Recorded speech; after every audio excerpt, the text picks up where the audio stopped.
चलेगा। क्वेश्चन ये है, a state of complete physical, mental, social wellbeing and not merely the absence of disease और infirmity.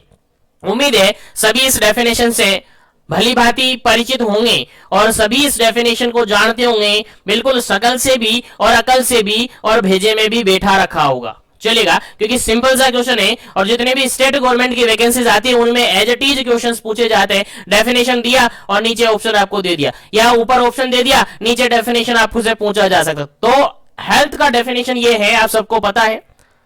Option मैंने दे रखे हैं, ऑप्शन के अकॉर्डिंग आपको आंसर देना था और उम्मीद है सभी को याद है। हेल्थ का डेफिनेशन है, पहले ही मैंने क्लियर करवा दिया है। चलिएगा, पहले से ही आपको याद है तो देखिएगा यहाँ पर इलनेस का डेफिनेशन नहीं है।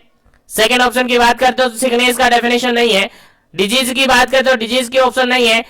फाइनली इसका करेक्ट आंसर क्या रहेगा आपका? फाइनली इसका करेक्ट आंसर क्या रहेगा? ऑप्शन नंबर डी रहेगा। देखिएगा, सेशन अपन इस तरीके से करेंगे कि आपके एग्जाम में इंपॉर्टेंट रह सके, आपका एग्जाम में क्वेश्चंस पूछा जा सके और आपको याद करवाना हमारी जिम्मेदारी है, आपको सफलता दिलाना हमारी जिम्मेदारी है। बस आपकी जिम्मेदारी इतनी है, सेशन को लाइक शेयर करना है और चैनल को सब्सक्राइब करना है, बाकी कंटिन्यूअसली बने रहेगा। चलेगा, क्वेश्चन समझ में आ गया? सिंपल सा क्वेश्चन था, 1 नंबर क्वेश्चन था, फर्स्ट नंबर क्वेश्चन था। सिंपल सा यही कहा गया था कि एक ऐसी state of complete physical, mental और सोशल वेलबींग है, यानी एक ऐसी स्टेट है जिसके अंदर फिजिकली, मेंटली, सोशली वेलबींग है एंड नॉट मेयरली और एब्सेंस ऑफ डिजीज और इन्फॉर्मिटी, और उसके अंदर किसी भी प्रकार की कोई डिजीज नहीं होनी चाहिए। ऐसी अगर स्टेट है दैट अपन जानते हैं उसको हेल्थ के नाम से। किस नाम से जानते हैं जर? किस नाम से जानते हैं? हेल्थ के नाम से। तो कह सकते हैं, सिंपल सा कह सकते हैं कि ये जो डेफिनेशन आपके सामने है ये किसकी है? हेल्थ की डेफिनेशन है। किसने डिफाइन की है सर? सर WHO ने की है, WHO ने डिफाइन की है। तो क्वेश्चन आपसे ऐसे भी पूछा जा सकता है, according to WHO define the health, और उसके अंदर ऑप्शन आपको अलग अलग तरीके से देंगे, अलग अलग डेफिनेशन वहां पर लिखी होगी हेल्थ से रिगार्डेड। तो आपको समझना है, आपको आंसर देना है कौन सी डेफिनेशन, ये जो लिखी है, a state of complete physical, mental और social wellbeing and not merely the absence of disease और इन्फॉर्मिटी। याद रखिएगा, सिंपल सा डेफिनेशन है, सिंपल सा क्वेश्चन है। आंसर क्या जाता है सर? हेल्थ जाता है। आंसर क्या जाता है सर? हेल्थ जाता है। चलिएगा, आगे बढ़ते हैं अपन नेक्स्ट क्वेश्चन पर, और नेक्स्ट क्वेश्चन का आंसर फटाफट से कर दीजिएगा, फटाफट से कर दीजिएगा, क्योंकि सिंपल से क्वेश्चन है और हम बेस लेवल से चल रही है, बिल्कुल ग्रोस रूट से चलेंगे और अपवार्ड अपन चलेंगे। चलेगा, सेकंड क्वेश्चन आपके सामने क्या कहता है? फिजियोलॉजिकल और psychological dysfunction is refer to. देखिए क्वेश्चन सिंपल सा क्या कहा जा रहा है, फिजियोलॉजिकल डिस्टर्बेंस हो रहा है और साइकोलॉजिकल डिस्टर्बेंस हो रहा है, यानी फिजियोलॉजिकल और साइकोलॉजिकल डिसफंक्शन हो रहा है। डिसफंक्शन मतलब कि फंक्शन प्रॉपरली नहीं हो रहे, फंक्शन नॉर्मली नहीं हो रहे, एबनॉर्मल हो रहे या डिफिकल्टी उनके अंदर आ रही है। तो साइकोलॉजिकल और फिजियोलॉजिकल दोनों ही फंक्शन यहाँ पर डिस्टर्ब हो रहे हैं, तो उसको अपन क्या कहेंगे? ऑप्शन के अकॉर्डिंग आंसर देना है। पहला ऑप्शन यहाँ पर इलनेस है, सेकंड ऑप्शन यहाँ पर सिकनेस है, थर्ड ऑप्शन यहाँ पर डिजीज है और फोर्थ ऑप्शन यहाँ पर हेल्थ है। चलेगा, क्या इसका करेक्ट आंसर होगा? जल्दी से आपको आंसर देना है, फटाफट दीजिएगा क्या इसका करेक्ट आंसर होगा। साइकोलॉजिकल और physiological dysfunction is refer to, क्या कहेंगे अपन? किसको कहते हैं साइकोलॉजिकल और फिजियोलॉजिकल डिसफंक्शन? आंसर दीजिएगा क्या इसका करेक्ट आंसर होगा। चलेगा, सिंपल से वर्ड लिखे हुए हैं साइकोलॉजिकल और फिजियोलॉजिकल, फिजियोलॉजिकल और साइकोलॉजिकल डिसफंक्शन हो रहा है, तो डायरेक्टली अपन कहेंगे सर इलनेस तो होगा नहीं है, सिकनेस होगा नहीं है, सर डिजीज कंडीशन ये होगी, सर डिजीज कंडीशन होगी, हेल्थ ये होगा नहीं, क्योंकि हेल्थ का डेफिनेशन अपन ने डिटेल से डिस्कस कर लिया। हेल्थ में डिसफंक्शन तो होगा नहीं है, तो कंडीशन क्या रहेगी जी? सर डिजीज कंडीशन होगी। कंडीशन क्या रहेगी जी? सर डिजीज कंडीशन होगी। तो डिजीज एक ऐसी कंडीशन है जिसके अंदर फिजियोलॉजिकल और साइकोलॉजिकल डिसफंक्शन देखने को मिलते हैं, फिजियोलॉजिकल और साइकोलॉजिकल डिसफंक्शन देखने को मिलते हैं। उम्मीद है समझ में आ गया होगा क्वेश्चन। तो आगे बढ़ते हैं, तो जो भी कैंडिडेट क्लास में जुड़े हुए हैं क्लास को लाइक शेयर करते रहेगा ताकि सभी तक सेशन पहुंचे, और जो भी पहली बार या बार बार विजिट करते हैं चैनल पर, चैनल को सब्सक्राइब नहीं किया है तो सब्सक्राइब कर लीजिएगा, क्योंकि इस बार की आने वाली हर वैकेंसी आपके हाथ में रहेगी। इस बार की आने वाली हर वैकेंसी आपके हाथ में रहेगी, चाहे आप फ्रेशर है, चाहे आप काफी टाइम से तैयारी में लगे हुए, लेकिन कंटिन्यू जीवन एजुकेशन के साथ बने रहेगा। हर वैकेंसी को पकड़ेंगे, हर वैकेंसी पर अपन हाथ मारेंगे और वैकेंसी आपके हाथ में रहेगी। चलेगा, नेक्स्ट क्वेश्चन की बात करते हैं। नेक्स्ट क्वेश्चन सिंपल सा क्वेश्चन है और काफी बार रिपीट हुआ क्वेश्चन है कॉम्पिटिटिव एग्जाम्स के अंदर, और स्पेशली जब आप सीएचओ एग्जाम फाइट कर लेते हैं, एग्जाम पास कर लेते हैं, उसके बाद ट्रेनिंग होती है 6 मंथ की, उसके अंदर भी बार बार पूछा जाता है। तो जो भी कैंडिडेट बीपीसी सीएचएन की प्रिपरेशन कर रहे हैं उसके लिए काफी इंपॉर्टेंट क्वेश्चन है। चलिएगा, क्वेश्चन क्या कहता है, subjective sense of feeling unwell.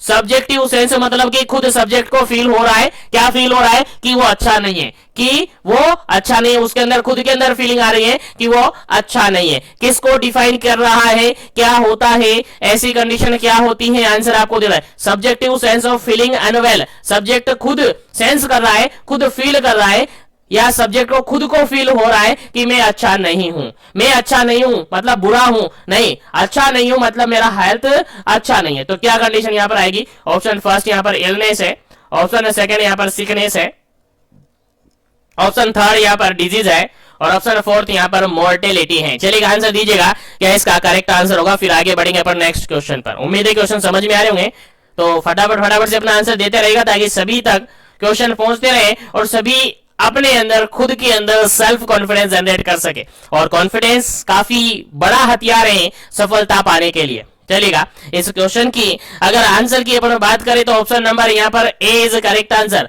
A is correct answer. देखिए, इलनेस कहेंगे इसको, क्या कहेंगे सर, इलनेस कहेंगे। सब्जेक्ट को खुद फील हो रहा है, सब्जेक्ट को खुद फील हो रहा है कि वो क्या है, अनवेल है, वो अच्छा नहीं है, उसका हेल्थ अच्छा नहीं है। तो ऐसी कंडीशन में हम कहते हैं उसको इलनेस। क्या कहते हैं जी, इलनेस। तो इलनेस की डेफिनेशन अपन कह सकते हैं कि इलनेस के अंदर सब्जेक्ट को खुद को फील होता है कि वो अच्छा नहीं है, उसका हेल्थ अच्छा नहीं है, यानी कुछ ना कुछ डिस्टर्बेंस उसको फील होता है, ऐसा खुद सब्जेक्ट फील करता है, ऐसा ऐसा खुद सब्जेक्ट फील होता है। मान के चलेगा एक एग्जांपल की बात अपन करें, मान के चलेगा कोई एक पर्सन है। अब पर्सन हमेशा क्या करता है, घर पे रहता है, हमेशा घर पे रहता है। अब एकदम से उसको किसी कारण से बाहर जाना पड़ा है, अब वो ट्रेन में सफर कर रहा है, तो ट्रेन में बैठा बैठा उसको खुद को फील होगा डिस्कम्फर्ट।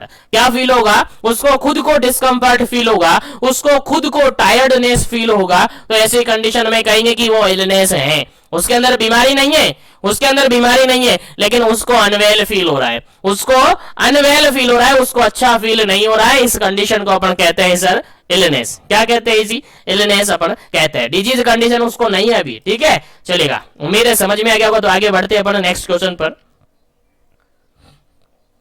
चलिएगा, नेक्स्ट क्वेश्चन की बात करते हैं। 4th नंबर क्वेश्चन है, और 4th नंबर क्वेश्चन क्या कहता है, देखिएगा, समझिएगा क्वेश्चन क्या कहता है, उसके बाद आंसर आप दीजिएगा।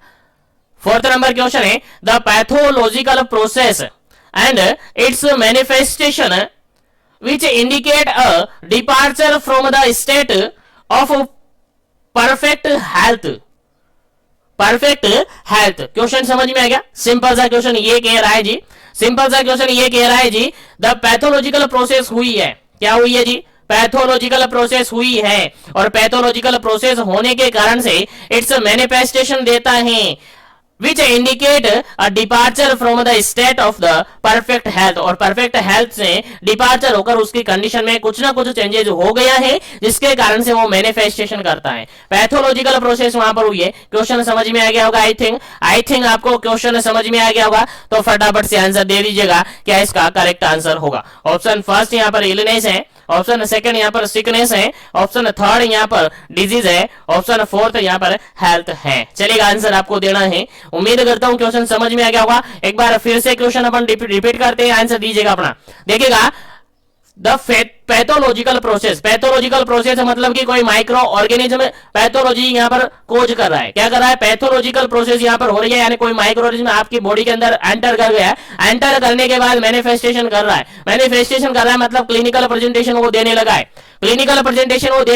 तो ऐसी कंडीशन को क्या इंडिकेट करेंगे, और ऐसी कंडीशन स्पेशली कहे तो परफेक्ट हेल्थ से डिपार्चर हो गया है, यानी परफेक्ट हेल्थ, पहले उसकी परफेक्ट हेल्थ थी, लेकिन उसके अंदर पैथोलॉजिकल प्रोसेस हुई पैथोलॉजी और पैथोलॉजिकल प्रोसेस होने के बाद उसके अंदर मैनिफेस्टेशन जनरेट होने लगे हैं, तो ये किसको इंडिकेट करते हैं? आई थिंक अब तो समझ में आ गया होगा, आई थिंक अब तो समझ गया होगा, क्योंकि मैंने काफी अच्छी तरीके से आपको समझा दिया है, और इसके बाद भी समझ नहीं आया तो फिर एक बार फिर से समझिएगा, आपको समझ में आ जाएगा। चलेगा, इस क्वेश्चन का अगर बिल्कुल करेक्ट आंसर की अपन बात करें, बिल्कुल करेक्ट आंसर की अपन बात करें, तो option number C is correct answer होगा। Option number C is correct answer होगा, करेक्ट आंसर होगा। करेक्ट आंसर कैसे होगा देखिएगा, यहां पर करेक्ट आंसर कैसे होगा? डिजीज कंडीशन होगी, ऑप्शन नंबर सी होगा, डिजीज कंडीशन होगी यहां पर। ठीक है, तो देखिएगा यहां पर पैथोलॉजिकल प्रोसेस होने के कारण से वहां पर क्लिनिकल फीचर जनरेट हो गए। मान के चलेगा आपकी बॉडी के अंदर कोई माइक्रो ऑर्गेनिज्म एंटर करा, माइक्रो ऑर्गेनिज्म एंटर कर गया, एंटर करने के बाद आपके अंदर सिम्टम्स देखने को मिलेगा, फीवर जनरली देखने को मिलेगा, जो क्लिनिकल फीचर्स होता है। तो फीवर जैसे ही एंटर कर गया, इसका मतलब आपकी बॉडी के अंदर क्या हो गया जी? इन्फेक्शन हो गया। माइक्रो ऑर्गेनिज्म एंटर किया आपके बॉडी के अंदर, आपकी बॉडी ने सिम्टम्स शो करने लगे, यानी फीवर सबसे पहले वहां पर आया, आप कहेंगे सर इन्फेक्शन हो गया, हमें इन्फेक्शन हो गया, मतलब क्या कहेंगे सर? डिजीज कंडीशन में हो गई है। क्या हो गई है जी? डिजीज हमें हो गई है, इसलिए करेक्ट आंसर क्या हो जाता है आपका? ऑप्शन नंबर सी हो जाता है। क्या हो जाता है जी? ऑप्शन नंबर सी यहां पर करेक्ट आंसर हो जाता है, डिजीज यहां पर करेक्ट आंसर हो जाता है। उम्मीद है समझ में आ गया होगा डिजीज क्यों हुआ है। फिर भी डाउट रहता है अगर कोई क्वेश्चन में, तो कमेंट सेक्शन आपके लिए खाली है, या डिस्क्रिप्शन बॉक्स में लिंक दे रखा है मैंने इंस्टाग्राम आईडी, टेलीग्राम आईडी का, टेलीग्राम चैनल का, वहां से उनको भी ज्वाइन कर लीजिएगा, ताकि वहां पर आपका कोई भी डाउट है तो सोल्व किया जा सके। चलेगा, नेक्स्ट क्वेश्चन की बात करते हैं। नेक्स्ट क्वेश्चन सिंपल सा क्वेश्चन है, 5 नंबर क्वेश्चन है। स्पेशली सारे क्वेश्चन कम्युनिटी के डिस्कस करेंगे आज अपन इस सेशन के अंदर सारे ही क्वेश्चन कम्युनिटी के डिस्कस करेंगे, फिर कल आगे देखेंगे कल क्या करना है। लेकिन सारा सिलेबस आपको मोल्डेड करके दे दिया जाएगा, सारा सिलेबस आपको मोल्डेड करके दे दिया जाएगा, चाहे आप किसी भी कंपटीशन की तैयारी कर रहे हो, चाहे आप चाहे आप सीएचओ की करो, चाहे आप स्टाफ नर्स की करो, चाहे आप नर्सिंग ट्यूटर की करो, चाहे आप नर्सिंग ऑफिसर की करो, किसी की भी वैकेंसी की भी तैयारी करो, आप सारे क्वेश्चन सफिशिएंट रहेंगे। और बिल्कुल अभी मैं स्टार्ट किया हूं सेशन, केवल 4 सेशन अपन ने लिए, धीरे धीरे देखते जाइएगा, इतना कुछ मोल्डेड करके आपको दे दूंगा ना, इतना कुछ याद करवा दूंगा ना, कि कोई भी एग्जाम आने वाला, हर एग्जाम आपकी मुट्ठी में होगा, आपके हाथ में होगा, और हर एग्जाम में आपका नंबर आएगा। लेकिन सस्पेंस के साथ, कंटिन्यूअस के साथ, कंसंट्रेशन के साथ आपको बने रहना होगा जीवन एजुकेशन के साथ। चलेगा, नेक्स्ट क्वेश्चन की बात करते हैं। नेक्स्ट क्वेश्चन है आपका theory of concept of causation of disease. देखिएगा, theory of concept of causation of disease क्या है, इससे रिगार्डेड ऑप्शन कौन सा करेक्ट आंसर है? Concept of causation of disease. देखिए, कॉन्सेप्ट किसका? डिजीज को कोज करने वाले ने, कोजेशन, डिजीज कैसे होती हैं, डिजीज को कारण, मतलब डिजीज को करता कौन है, डिजीज होती क्यों है, डिजीज के पीछे कारण क्या है, अगर इन सब का कंसेप्ट अपन देखें तो वो किस थ्योरी के अंदर शामिल किया जाता है, आंसर आपको देना है। आंसर दीजिएगा, पहला ऑप्शन है यहाँ पर कॉन्टाजियन थ्योरी, सेकेंड ऑप्शन है यहाँ पर हेल्थ ट्रायड, थर्ड ऑप्शन है यहाँ पर पावलोव थ्योरी, और फोर्थ ऑप्शन है यहाँ पर मास्लोव हिरार्कियल थ्योरी। चलिए, आंसर आपको देना है, क्या इसका करेक्ट आंसर होगा, क्या इसका करेक्ट आंसर होगा? उम्मीद है सभी को याद होगा। कोजेशन of disease, concept of causation of disease से रिगार्डेड अगर थ्योरी की अपन बात करते हैं तो देखिएगा, डिजीज हुई कैसे, पहले तो डिजीज का डेफिनेशन अपन ने देख लिया, अब डिजीज हुई कैसे, और डिजीज को किया किसने, यानी उसके पीछे पॉजिटिव फैक्टर कौन है, और उसके फेवरेबल एनवायरमेंट क्या है। अगर ये सब का अगर अपन थ्योरी देखें, कंसेप्ट देखें, तो उसको जनरली आप इंक्लूड करते हैं, ऑप्शन नंबर फर्स्ट बिल्कुल करेक्ट आंसर है, कॉन्टाजियन थ्योरी के अंदर शामिल किया जाता है।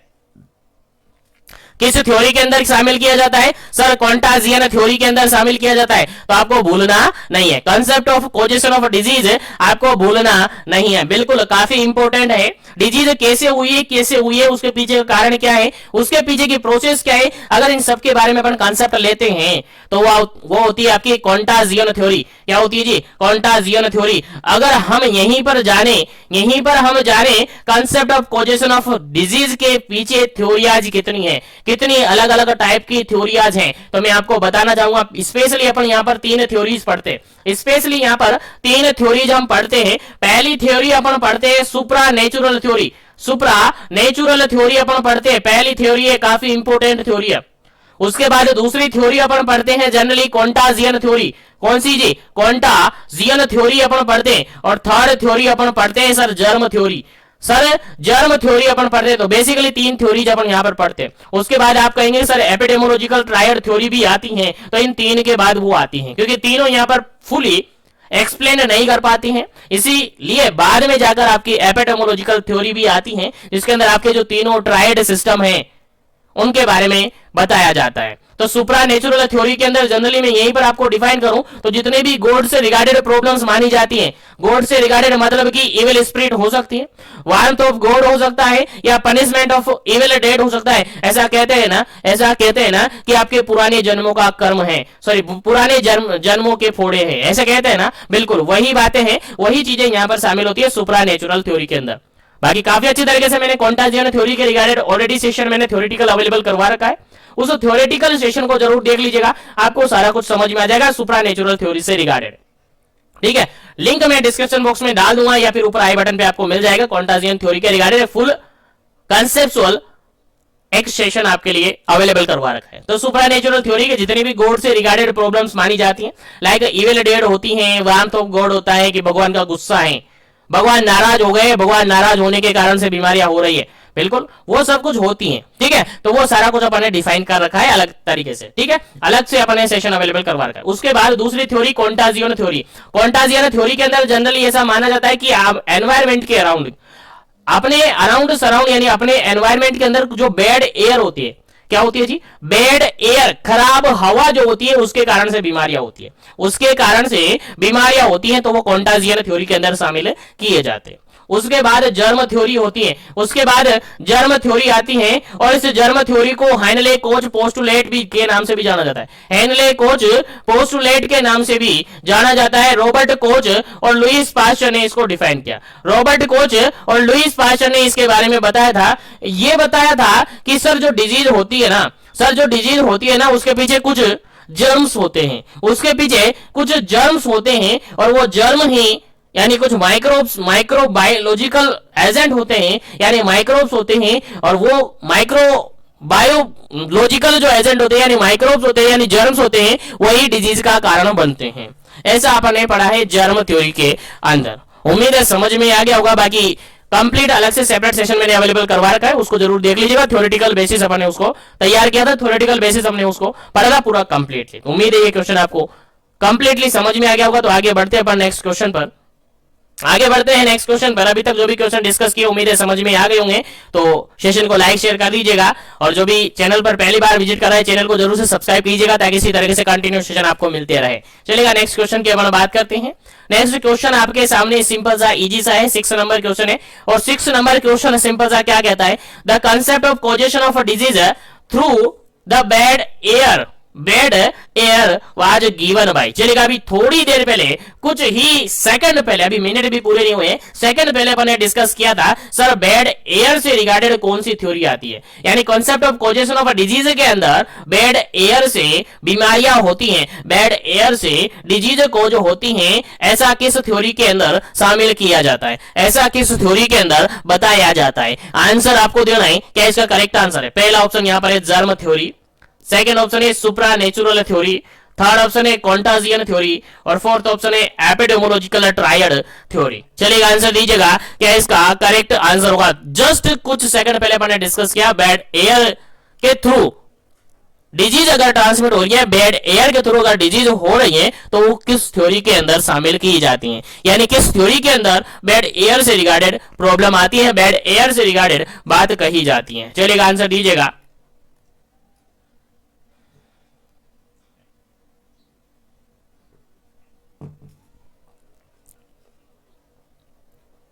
चलेगा, यहां पर अगर अपन बात करें, यहां पर अगर हम बात करें बैड एयर से रिगार्डेड बात की जा रही है कि डिजीज होती है किसके कारण से, सर आपके अराउंडिंग सराउंडिंग अगर बैड एयर है, खराब हवा है, तो उसके कारण से आपके अंदर इन्फेक्शन हो सकता है, उसके कारण से आपके अंदर डिजीज हो सकती है, बीमारी हो सकती है। और ये डिफाइन किया जाता है, ये डिफाइन किया जाता है आपकी कॉन्टाजियन थ्योरी के अंदर। किसके अंदर जी, कॉन्टाजियन थ्योरी के अंदर डिफाइन किया जाता है। Option number C is correct answer, option number C is correct answer. काफी इंपोर्टेंट क्वेश्चन है, काफी इंपोर्टेंट क्वेश्चन है, भूलना नहीं आपको, काफी इंपोर्टेंट क्वेश्चन है। तो कॉन्टाजियन थ्योरी के अंदर बैड एयर से रिगार्डेड प्रॉब्लम अगर होती है, कॉजेशन ऑफ डिजीज की बात की जाती है, तो कॉन्टाजियन थ्योरी के अंदर शामिल किया जाता है। ठीक है। उसके अलावा सुप्रा नेचुरल मैंने बताया जितने भी गॉड से रिगार्डेड प्रॉब्लम है, जितने भी भगवान से रिगार्डेड बातें होती है, वो सारी सुप्रा नेचुरल के अंदर आती है। उसके अलावा जर्म थ्योरी के अंदर जितने भी जर्म्स होते हैं, जर्म बोले तो माइक्रोब्स, जितने भी जर्म्स बोले तो माइक्रोब्स जितने भी होती है वो इसके अंदर शामिल होते हैं, याद रखेगा। और एपिडेमियोलॉजी की बात अपन करें तो इसके अंदर एजेंट, होस्ट और एनवायरमेंट इसके अंदर शामिल किए जाते हैं, याद रखेगा। तीनों एजेंट यहाँ पर शामिल किया जाता है, ट्रायड करके नाम यहाँ पर दिया हुआ है, याद रखेगा, भूलना नहीं है, काफी इंपॉर्टेंट है आपके एग्जाम पॉइंट ऑफ व्यू से। चलेगा, आगे बढ़ जाते हैं अपन नेक्स्ट क्वेश्चन पर। चलिएगा, नेक्स्ट क्वेश्चन आपके सामने सिंपल सा, काफी इंपॉर्टेंट क्वेश्चन है, 7 नंबर क्वेश्चन है और काफी बार रिपीट हुआ क्वेश्चन है, आया हुआ क्वेश्चन है आपके एग्जाम पॉइंट ऑफ व्यू में, काफी इंपॉर्टेंट है। चलिए आंसर दीजिएगा, क्या इसका करेक्ट आंसर है? All of the following are the supra natural theory causes of occurrence of a disease except, देखिएगा एक्सेप्ट करके पूछा है, अब एक्सेप्ट करके पूछा है, बताइएगा सुप्रा नेचुरल थ्योरी, बार बार बोल रहा हूं मैं, दो तीन क्वेश्चन अपन ने डिस्कस किए, इसी से रिगार्डेड थे। अगर अभी आपको आंसर नहीं आया ना तो बहुत बुरी बात है, क्योंकि कंसंट्रेशन के साथ नहीं होंगे फिर आप, ठीक है। जिसको क्वेश्चन का आंसर नहीं आएगा ना इस क्वेश्चन का आंसर, उसका मतलब ये है कि आप कंसंट्रेशन के साथ सेशन को नहीं देख रहे हैं। तो सेशन को कंप्लीट देखेगा, आपको अच्छी तरीके से समझ में आएगा, याद भी रहेगा, और आगे एग्जाम में अगर क्वेश्चन आएगा तो 100% आप सही भी करेंगे। चलेगा, इस क्वेश्चन का आंसर आपको देना है कि फॉलोइंग सभी ऑप्शन सुप्रा नेचुरल थ्योरी से रिगार्डेड है, सुप्रा नेचुरल कोजेज से रिगार्डेड है, जो कि डिजीज को अकर करवाते हैं, अकरेंस ऑफ अ डिजीज, ठीक है। Supernatural causes of occurrence of a disease accept करके पूछा, यानी एक ऑप्शन यहां पर गलत है, जो कि सुप्रा नेचुरल थ्योरी से रिगार्डेड नहीं है, सुप्रा नेचुरल कोज से रिगार्डेड नहीं है। तो कौन सा ऑप्शन यहां पर नहीं है? बाकी सारे ऑप्शन सही है, एक ऑप्शन यहां पर गलत ढूंढना है आपको, क्योंकि एक्सेप्ट से रिगार्डेड क्वेश्चन है। गलत ऑप्शन यहां आपको ढूंढना है, क्या ढूंढना है जी? गलत ऑप्शन आपको ढूंढना है। पहला ऑप्शन देखेगा बैड एयर, सेकंड ऑप्शन देखेगा warmth of God, third option देखेगा इविल स्पिरिट, और फोर्थ ऑप्शन देखेगा पनिशमेंट ऑफ इविल डेड। चलेगा, आंसर दीजिएगा, क्या इसका करेक्ट आंसर होगा?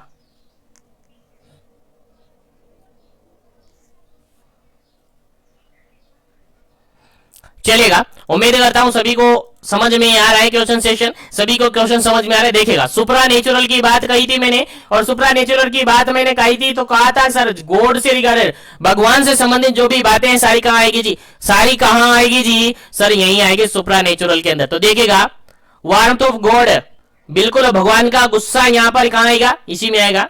इविल स्पिरिट, बुरी आत्माएं यहां पर आ जाएगी। उसके अलावा पनिशमेंट ऑफ इविल डेड, पुराने जन्मों के कर्म है ये आपके, पुराने जन्मों के कर्म है, आपने बुरे काम किए होंगे पिछले जन्म में, इसलिए भुगतना पड़ रहा है। तीनों चीजें सही हैं, वार्मथ ऑफ गॉड के रिगार्डेड तीनों चीजें सही हैं, सुप्रा नेचुरल थ्योरी के अंदर शामिल की जाती हैं। लेकिन बेड एयर की बात अपन करें तो ये कॉन्टाजियन थ्योरी के अंदर शामिल की जाती हैं, जस्ट थोड़ी देर पहले अपन डिस्कस किए।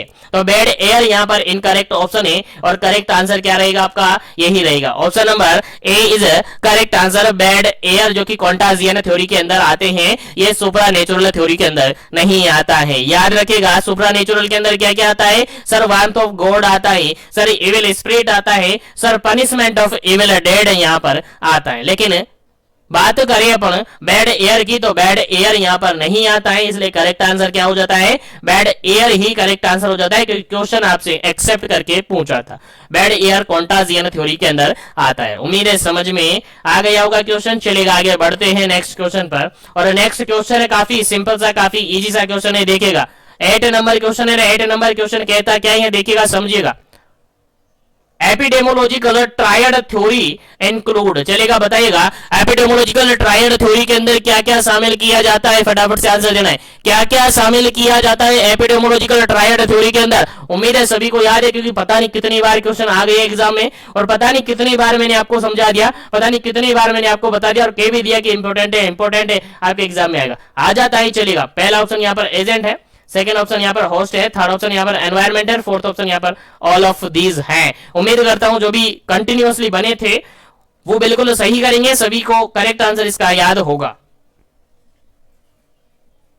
चलेगा, यहां पर अगर करेक्ट आंसर की अपन बात करें तो ऑल ऑफ दीज बिल्कुल करेक्ट आंसर होगा, क्योंकि एपिडेमोलॉजिकल ट्रायड की बात करें तो एपिडेमोलॉजिकल ट्रायड के अंदर एजेंट आता है आपका, होस्ट आता है आपका और एनवायरमेंट आता है, तीनों ही आते हैं, तीनों ही क्या करते हैं, तीनों ही आते हैं। इसीलिए करेक्ट आंसर आपका fourth number, option number D is correct answer. Option number D is correct answer. 8 number question का option number D correct answer है। उम्मीद है समझ में आ गया होगा। चलेगा आगे बढ़ते हैं नेक्स्ट क्वेश्चन पर। और नेक्स्ट क्वेश्चन है सिंपल सा क्वेश्चन पूछा गया है, काफी इंपॉर्टेंट क्वेश्चन है आपके एग्जाम पॉइंट ऑफ व्यू से। चलेगा 9 नंबर क्वेश्चन है। 9 नंबर क्वेश्चन कहता क्या है समझिएगा। A condition for onset of disease causation include agent host environment is. देखिए क्वेश्चन क्या कहा है, क्वेश्चन ये कहा है कि एक ऐसी कंडीशन है जिसमें onset of disease of causation, जिसमें डिजीज को कोज करने वाले कोजेशन इंक्लूड है एजेंट होस्ट एनवायरमेंट। तो बताइएगा इनकी रिगार्डेड कौन सा ऑप्शन यहां पर करेक्ट है। यानी तीनों के बीच में रिलेशनशिप आपसे पूछा गया है। एजेंट होस्ट एनवायरमेंट के अंदर क्या रिलेशनशिप होता है, अकॉर्डिंग टू ऑप्शन आंसर आपको देना है। पहला ऑप्शन यहां पर है, पहला ऑप्शन है यहां पर आपका इंटरेक्शन, क्या है जी, इंटरेक्शन यहां पर है। सेकंड ऑप्शन यहां पर है बैलेंस, थर्ड ऑप्शन यहां पर है प्रेजेंटेशन और फोर्थ ऑप्शन यहां पर इनिशिएशन। चलेगा बताइएगा तीनों में आपस में क्या रिएक्शन होता है, क्या रिलेशनशिप होता है, फटाफट से बताइएगा। फर्स्ट अपन बात करते हो एजेंट, सेकंड बात करें तो होस्ट, थर्ड बात करें तो एनवायरमेंट। तीनों में आपस में क्या रिलेशनशिप होता है, उम्मीद है सभी को याद होगा। जिसको याद नहीं है वो याद रखेगा, क्योंकि अब भी ये क्वेश्चन गलत नहीं होना चाहिए, क्योंकि काफी बार पूछा गया है और आपके एग्जाम पॉइंट ऑफ व्यू से काफी इंपोर्टेंट भी है। चलेगा इस क्वेश्चन की अपन बात करें तो इस क्वेश्चन के अंदर आपका आंसर होगा option number A correct answer होगा। क्या होगा जी, option number A correct answer होगा। इंटरेक्शन होगा, क्या होगा, आपस में तीनों में क्या होता है जी, इंटरेक्शन होता है, याद रखेगा भूलना मत। एजेंट होस्ट और एनवायरमेंट की अगर बात अपन करते हैं तो तीनों के बीच में आपस में इंटरेक्शन होता है। इंटरेक्शन होता है तभी डिजीज कोज हो पाती है, क्योंकि अगर एजेंट है और होस्ट वहां पर अवेलेबल नहीं है तो डिजीज नहीं होगी। अगर होस्ट भी है और एनवायरमेंट भी है लेकिन एजेंट ही नहीं आ रहा है तो क्या डिजीज होगी सर, नहीं होगी। अब यहां पर देखिए एजेंट भी है एनवायरमेंट भी है लेकिन वहां पर कोई होस्ट ही नहीं है, कैसे डिजीज होगी, नहीं होगी। तो तीनों के बीच में आपस में इंटरेक्शन होता है, तीनों आपस में एक दूसरे से इंटरेक्ट करते हैं तभी जाकर डिजीज कंडीशन हो सकती है। इसीलिए तीनों के बीच में रिलेशनशिप होता है, दैट इज इंटरेक्शन। क्या होता है जी, इंटरेक्शन होता है। चलेगा आगे बढ़ते हैं नेक्स्ट क्वेश्चन पर। उम्मीद है यहां तक क्वेश्चन समझ में आ गए हैं। चलेगा नेक्स्ट क्वेश्चन की बात करते हैं। नेक्स्ट क्वेश्चन 10 नंबर क्वेश्चन है। 10 नंबर क्वेश्चन क्या कहता है समझिएगा, आंसर दीजिएगा। How many dimension of health are there. Health के कितने डायमेंशन होते हैं, हेल्थ के कितने डायमेंशन होते हैं, आंसर आपको देना है। पहला ऑप्शन यहां पर 5, सेकंड ऑप्शन यहां पर 6, थर्ड ऑप्शन यहां पर 7 और फोर्थ ऑप्शन यहां पर 8। चलिएगा आंसर दीजिएगा ए बी सी और डी। आंसर दीजिएगा हेल्थ के डायमेंशंस कितने होते हैं, ए बी सी और डी। आंसर दीजिएगा कौन सा ऑप्शन आप करेक्ट लगाएंगे, कौन सा ऑप्शन है आप बिल्कुल करेक्ट लगाएंगे, अंतर बताएगा, फटाफट से आंसर दीजिएगा क्या इसका करेक्ट आंसर होगा।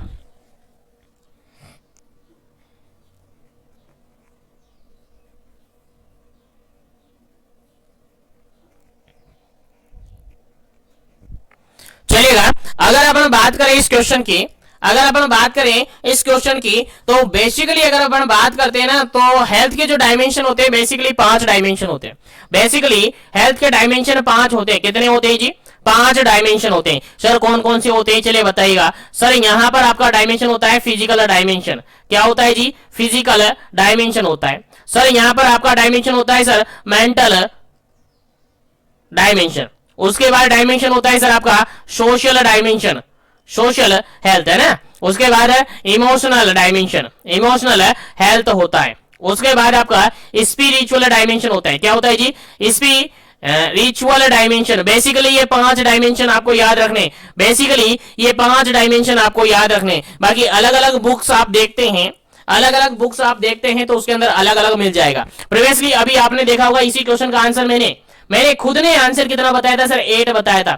मैंने खुद ने आंसर कितना बताया था सर, 8 बताया था, क्योंकि CHO BPCCHN के अंदर, BPCCHN के अंदर यानी सीएचओ के अंदर जो ट्रेनिंग होती है 6 मंथ ट्रेनिंग, जिसके अंदर आपको मॉड्यूल्स अवेलेबल करवाए जाते हैं, जिसके अंदर आपको मॉड्यूल्स अवेलेबल करवाए जाते हैं, उनके अंदर भी साफ यही लिखा हुआ है, उनके अंदर भी साफ 8 डायमेंशन फॉलो कर रखे, 8 डायमेंशन बता रखे। कितने डायमेंशन बता रखे जी? 8 डायमेंशन बता रखे। और 8 डायमेंशन में बिल्कुल आपको वही आंसर मानना होगा, वही आंसर आपको मानना होगा, क्योंकि वहां पर मेंशन किया था सर फिजिकल, वहां पर मेंशन किया था सर फिजिकल, वहां पर मेंशन किया था सर मेंटल, वहां पर मेंशन किया था सर मेंटल, वहां पर मेंशन किया था सर इमोशनल, वहां पर मेंशन किया था सर इमोशनल, वहां पर मेंशन किया था सर इंटेलेक्चुअल। क्या सर? इंटेलेक्चुअल। इंटेलेक्चुअल शामिल किया गया था, वहां पर शामिल किया गया था सर स्पिरिचुअल। स्पिरिचुअल के बाद वहां पर शामिल किया था सर फाइनेंशियल। क्या सर? फाइनेंशियल शामिल कर रखा था, वहां पर शामिल कर रखा था सर ऑक्यूपेशनल। क्या सर? ऑक्यूपेशनल शामिल कर रखा था, वहां पर शामिल कर रखा था सर सोशल, वहां पर शामिल कर रखा था सर सोशल, और वहां पर शामिल कर रखा था सर एनवायरमेंटल। तो इस तरीके से टोटल कितने? 8। कितने हो गए? 1 2 3 4 5 6 7 8 और 9 हो गए क्या? चलेगा, डबल हो गया होगा कोई? Physical, social, emotional, physical, social, emotional, environmental, environmental कौन सा एक्स्ट्रा हो गया? Physical, mental, emotional, intellectual, spiritual, financial, occupational, social और एनवायरमेंटल। यहां पर मेंटल अवेलेबल है, ठीक है। तो यहां पर देखिए मेंटल नहीं रखा गया है, केवल इस तरीके से 8 डायमेंशन रखे गए। कौन कौन से sir? Physical, emotional, intellectual, spiritual, financial, occupational, social और एनवायरमेंटल। इस तरीके से टोटल कितने? 8 डायमेंशन वहां पर रखे हुए थे। इसी के अकॉर्डिंग मैंने कहा था कि ट्रेनिंग पीरियड के अंदर आपको कितने याद रखने हैं सर? 8 याद रखने हैं, क्योंकि आपकी बुक्स के अंदर, आपके मॉड्यूल्स के अंदर भी 8 थे। लेकिन अब हम कॉम्पिटिटिव एग्जाम्स की तरीके से तैयारी कर रहे हैं, तो बेसिकली अगर बात करें ना, तो आपको 5 याद रखने। बेसिकली आपको याद कितने रखने हैं सर? 5 याद रखने हैं सर। 5 के अंदर क्या क्या सर? सर आपको यहां पर याद रखना है, आपको यहां पर याद रखना है फिजिकल, मेंटल, सोशल, एनवायरमेंटल और स्पिरिचुअल, यानी 5 डायमेंशन आपको बेसिकली यहां पर याद रखने हैं। याद रखेगा, इंपॉर्टेंट क्वेश्चन है आपके एग्जाम पॉइंट ऑफ व्यू से। चलेगा, नेक्स्ट क्वेश्चन की बात करते हैं। और नेक्स्ट क्वेश्चन आपका 11 नंबर क्वेश्चन है, काफी इजी सा, काफी सिंपल सा क्वेश्चन है, समझिएगा, आंसर दीजिएगा। चलेगा, आंसर दीजिएगा। 11 नंबर क्वेश्चन कहता है the inability to carry out certain function और activity which are otherwise expected for that age or sex as a result of the impairment। चलेगा, यहां पर क्वेश्चन ये कहा गया है कि काम को करने में इनएबिलिटी आ गई है। The inability to carry out the certain function और एक्टिविटी, कुछ फंक्शन और एक्टिविटी को करने में क्या हो रही है सर? इनएबिलिटी हो रही है। विच आर अदरवाइज एक्सपेक्टेड, और ऐसा एक्सपेक्ट किया जाता है किसी पर्सन की एज और उसके जेंडर के अकॉर्डिंग, किसी पर्सन के एज और उसके जेंडर के अकॉर्डिंग ऐसा एक्सपेक्ट किया जा सकता है कि वो पर्सन कितना एक्टिविटी कर सकता है, वो पर्सन कितना फंक्शन कर सकता है। और उसकी एक्सपेक्टेशन के अंदर अगर वो एक्टिविटी नहीं कर पा रहा है, अगर उसके फंक्शन में इनएबिलिटी आ गई है, तो उसको अपन क्या कहेंगे? और ये सब किसके कारण से होगा सर? ये सब इंपेयरमेंट के कारण से होगा। किसी बॉडी पार्ट के अंदर इंपेयरमेंट हो गया जिसके कारण से ऐसा हो रहा है, तो ऐसी कंडीशन को अपन क्या कहेंगे जी? ऐसी कंडीशन को अपन क्या कहेंगे जी? आंसर दिया है, पहला ऑप्शन यहाँ पर डिसेबिलिटी, सेकंड ऑप्शन है यहाँ पर हैंडीकैप, थर्ड ऑप्शन यहाँ पर डिजीज और फोर्थ ऑप्शन यहाँ पर इंपेयरमेंट। चलेगा, आंसर दीजिएगा, क्या इसका करेक्ट आंसर होगा? जल्दी कीजिएगा, क्या इसका करेक्ट आंसर होगा?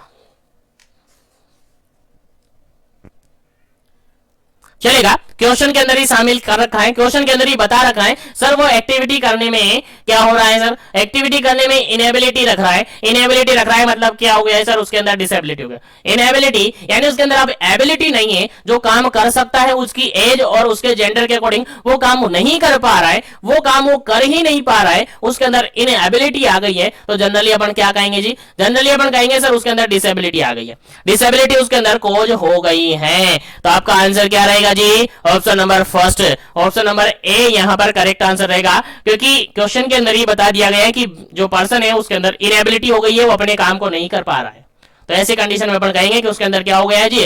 क्या हो गया सर? उसके अंदर डिसेबिलिटी हो गई है। उम्मीद है समझ में ही आ गया है क्वेश्चन, समझ में आ गया है क्वेश्चन। तो आगे बढ़ते हैं अपना नेक्स्ट क्वेश्चन पर। नेक्स्ट क्वेश्चन आपके सामने काफी इंपॉर्टेंट क्वेश्चन है, देखिए क्वेश्चन समझिएगा, आंसर दीजिएगा। क्वेश्चन आपका 12 नंबर क्वेश्चन है। 12 नंबर क्वेश्चन काफी इजी सा क्वेश्चन पूछा गया है। द एक्चुअल लॉस और damage of body part,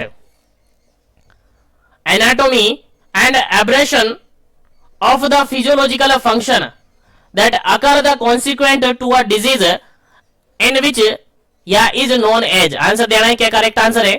question समझ में आएगा, एक बार फिर से क्वेश्चन रिपीट करता हूं। द एक्चुअल लॉस और डैमेज, यानी एक्चुअली लॉस भी हो सकता है और बॉडी पार्ट है डैमेज हो गया है, एनाटॉमिकल और उसके एनाटॉमिकल उसके अंदर क्या हो गया है, डैमेज हो गया है, या तो बॉडी पार्ट डैमेज हो गया है या उसके अंदर लॉस हो गया है और उसके कारण से आपके जो बॉडी के फिजियोलॉजिकल फंक्शन है वो अब्रप्ट हो गए हैं, अल्टर हो गए हैं।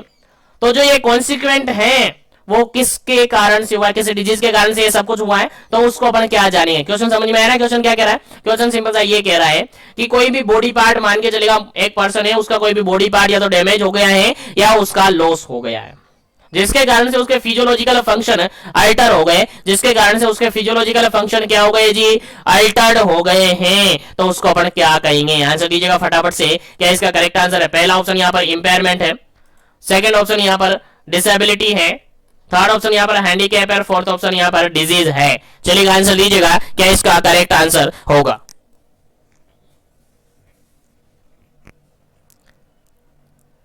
चलेगा, यहां पर अगर बात करें तो देखिएगा बॉडी पार्ट अगर डैमेज हो रहा है, अगर एक्चुअली में लॉस हो रहा है, जिसके कारण से उसके फिजियोलॉजिकल फंक्शन में क्या हुआ है, अल्टरेशन हुआ है, यानी अब्रेशन हुआ है, एब्रेशन उसके अंदर हुआ है, जनरली अपन कहेंगे सर उसको डिसेबिलिटी तो कहेंगे ही नहीं है, सर उसको डिसेबिलिटी तो कहेंगे नहीं क्योंकि उसके डिसफंक्शन हुआ है, केवल बॉडी फंक्शन है, उसके अंदर एब्रेशन हुआ है, बिल्कुल इनेबिलिटी नहीं आई उसके अंदर, इनेबिलिटी नहीं आई उसके अंदर, वो काम कर सकता है लेकिन पहले की तरह नहीं कर पा रहा है, तो उसको डिसेबिलिटी तो कहेंगे नहीं है। हैंडीकैप अभी हुआ नहीं और डिजीज तो उससे लेना देना है नहीं, सर उसको इंपेयरमेंट कहेंगे। सर क्या कहेंगे, इंपेयरमेंट कहेंगे। जो काम कर सकता है उस काम को करने में उसको क्या हो रही है सर, दिक्कत आ रही है, उसको काम को सही तरीके से नहीं कर पा रहा है, सही तरीके से वो नहीं कर पा रहा है, क्या कहेंगे सर उसको इंपेयरमेंट कहेंगे। सर क्या कहेंगे जी, इंपेयरमेंट उसको कहेंगे। क्या करेक्ट आंसर होगा सर, इंपेयरमेंट करेक्ट आंसर होगा, याद रखिएगा काफी इंपॉर्टेंट क्वेश्चन है। चलिए आगे बढ़ते हैं अपन नेक्स्ट क्वेश्चन पर, और नेक्स्ट क्वेश्चन आपके एग्जाम पॉइंट ऑफ व्यू से काफी इंपॉर्टेंट है, काफी सिंपल सा क्वेश्चन है, देखिएगा 30 नंबर क्वेश्चन है। 30 नंबर क्वेश्चन कहता है the action which had the progress of a disease eight incipient stage and prevent the complication relate to which stage of prevention. देखिए लेवल ऑफ प्रिवेंशन से regarded question है, और मैंने हर session के अंदर यही कहा है कि लेवल ऑफ प्रिवेंशन के रिगार्डेड आपके एग्जाम में क्वेश्चन आएगा, आपके एग्जाम पॉइंट ऑफ व्यू से काफी इंपॉर्टेंट होता है, इसलिए आपको याद रखना है। और इसके रिगार्डेड एक फुल ब्रीफली मैंने सेशन भी अवेलेबल करवा रखा है, जिसके अंदर पूरा इस तरीके से मैंने मोल्डेड करके दिया है कि उससे बाहर आपका कोई क्वेश्चन नहीं आएगा। अगर वो आपने समझ लिया ना तो 100% आपका सही आंसर हो जाएगा। चलेगा, इस क्वेश्चन की बात कर लेते हैं, फिर आगे डिस्कस करेंगे अपन नेक्स्ट क्वेश्चन पर। चलेगा, यहाँ पर क्वेश्चन ये है कि एक्शन है which had the progress of a disease, यानी ऐसा एक्शन अपन ले रहे हैं जिसके कारण से डिजीज जो भी प्रोग्रेस कर रही है ना उसको हाइड कर रहे हैं अपन, उसको मार रहे से मतलब उसको प्रोग्रेस नहीं होने दे रहे, उसकी प्रोग्रेस को नहीं होने दे, यानी डिजीज की प्रोग्रेस को अपन रोक रहे हैं। इस तरीके का अगर प्रिवेंशन अपन ले रहे हैं तो वो क्या कहेंगे, और कॉम्प्लिकेशन को भी प्रिवेंट कर रहे हैं, कॉम्प्लिकेशन भी नहीं होने दे रहे हैं, तो अपन उसको क्या कहेंगे जी, उसको अपन क्या कहेंगे जी। सर कौन से लेवल ऑफ प्रिवेंशन के अंदर आएगा जी। बेसिकली क्वेश्चन समझ में इतना ही आना है कि सर ऐसा एक्शन अपन ले रहे हैं कि डिजीज की जो प्रोग्रेस हो रही है उसको रोक रहे हैं, डिजीज की प्रोग्रेस को नहीं होने दे रहे हैं, और उसके अंदर कोई भी कॉम्प्लिकेशन जनरेट हो रही है उसको नहीं होने दे रहे हैं। तो कॉम्प्लिकेशन को बचाना है तो सिंपल सी बात है, कौन सा लेवल ऑफ प्रिवेंशन आएगा, फटाफट से आंसर दीजिएगा। पहला ऑप्शन यहाँ पर प्राइमरी लेवल, सेकंड ऑप्शन यहाँ पर है सेकेंडरी लेवल, थर्ड ऑप्शन है टर्सरी लेवल, फोर्थ ऑप्शन है नन ऑफ दीज। चलेगा, यहां पर करेक्ट आंसर होगा आपका option number second, option number B is correct answer होगा। और option number B is correct answer कैसे होगा सर, ऑप्शन नंबर बी यानी सेकेंडरी लेवल ऑफ प्रिवेंशन आता है। Sir secondary level of prevention के अंदर सर हम शामिल करते हैं अर्ली डायग्नोसिस, हम शामिल करते हैं सर अर्ली डायग्नोसिस और अर्ली ट्रीटमेंट, और हम शामिल कर दिया है अर्ली डायग्नोसिस और अर्ली ट्रीटमेंट।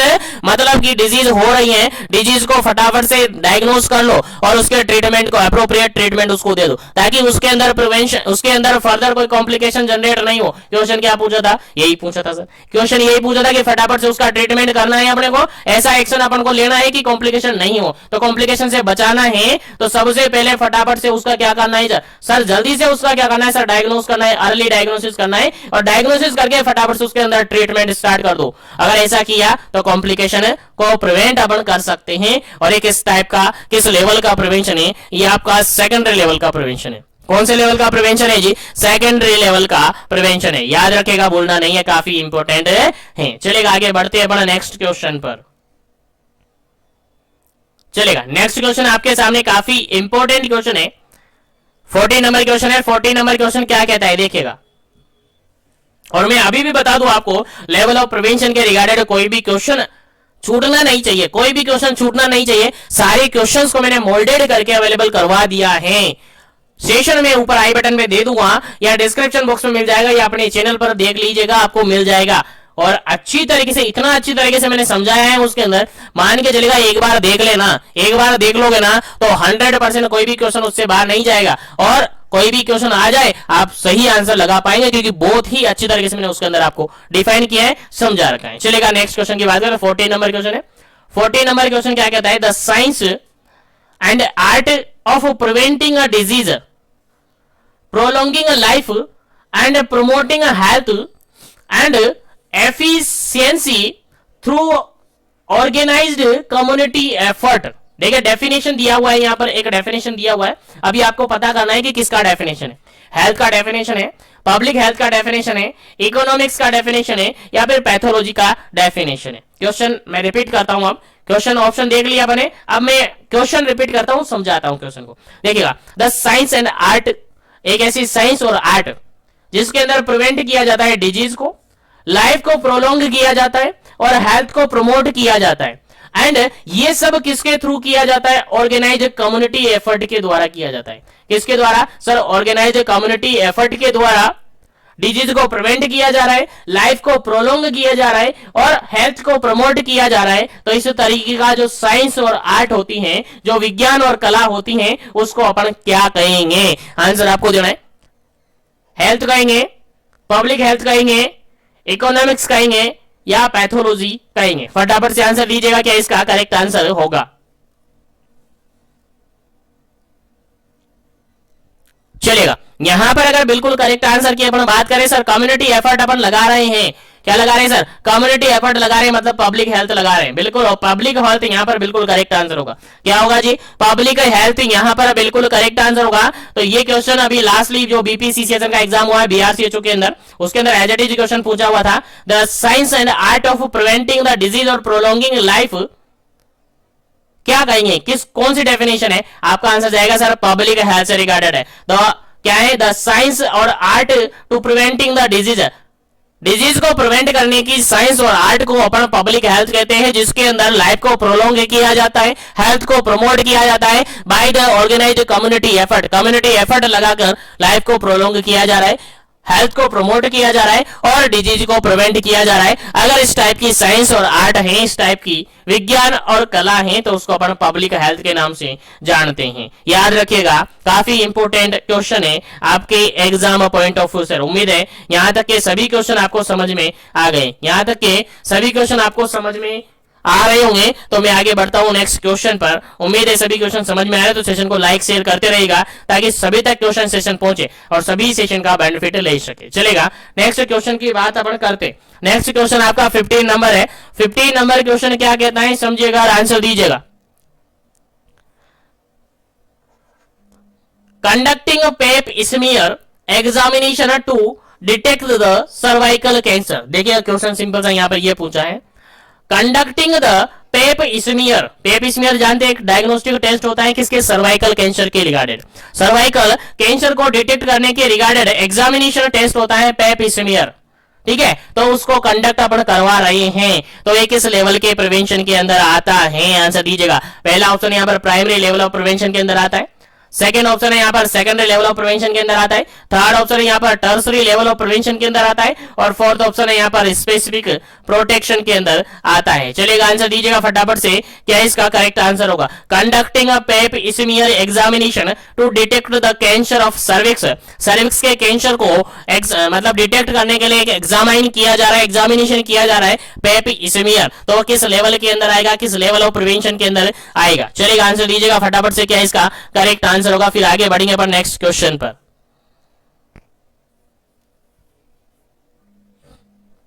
चलेगा यहां पर अगर अपन बात करें, यहां पर अगर अपन बात करें तो इस क्वेश्चन का जो बिल्कुल करेक्ट आंसर होगा ना सर, बिल्कुल जो करेक्ट आंसर होगा ना यहाँ पर option number B is correct answer होगा। Option number B correct answer होगा। क्यों होगा सर, देखिएगा सेकेंडरी लेवल ऑफ प्रिवेंशन के अंदर आता है आपका early diagnosis of, early diagnosis और अर्ली ट्रीटमेंट, अर्ली डायग्नोसिस और एप्रोप्रिएट ट्रीटमेंट इसके अंदर शामिल किया जाता है। अभी थोड़ी देर पहले मैंने बताया आपको।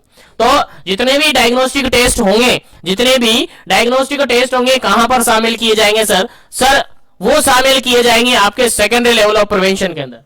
कहां शामिल किए जाएंगे sir, secondary level of prevention के अंदर शामिल किए जाएंगे। तो भूलना नहीं है, तो भूलना नहीं है आपको, क्या आ जाएगा sir, secondary level of prevention के अंदर जितने भी डायग्नोस्टिक टेस्ट होते हैं सारे यहां पर आ जाते हैं। याद रखिएगा जितने भी स्क्रीनिंग टेस्ट होते हैं, जितने भी अर्ली डायग्नोसिस टेस्ट होते हैं, जितने भी टेस्ट होंगे वो सारे यहां पर शामिल किए जाएंगे। तो याद रखिएगा, उसके बाद जैसे ही डायग्नोसिस हो जाएगा तो उसका ट्रीटमेंट प्रोवाइड किया जाएगा। तो ये ऐसी कंडीशन अगर आती है तो आपके सेकेंडरी लेवल ऑफ प्रिवेंशन के अंदर आती है। सर आप कहेंगे सर प्राइमरी लेवल के अंदर क्या आएगा, प्राइमरी लेवल के अंदर अगर अपन बात करें, प्राइमरी लेवल के अंदर बेसिकली दो चीजें याद रखनी है आपको, दो चीजें याद रखनी है आपको। कैसे कैसे याद रखनी है आपको, यहां पर हेल्थ एजुकेशन आप दे सकते हैं या हेल्थ प्रमोशन आप कर सकते हैं। क्या कर सकते हैं जी, हेल्थ एजुकेशन या हेल्थ प्रमोशन आप कर सकते हैं।